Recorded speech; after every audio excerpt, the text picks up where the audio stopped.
निशा कारबार कथा मु कही एबे गोटे समाजर बड़ शत्रु है ड्रग्स कारबार। ड्रग्स को कौनसी सरकार आम राज्य कौन देश में कौन राज्य सरकार ड्रग्स पर अनुमति ना। ड्रग्स आसूची विदेश ड्रग्स आसूची बाहर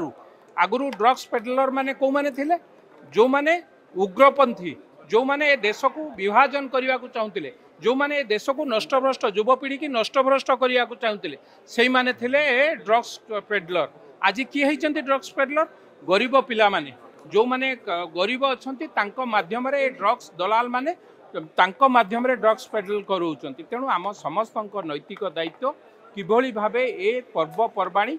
ड्रग्स मुक्त हम ड्रग्स कारबार हो पार ना ताकू मध्य आमे ध्यान दबा कहीं मु देखुची ड्रग्स कारबार आगुरी राजस्थान जम्मू काश्मीर पंजाब यही सब सहर में होता आज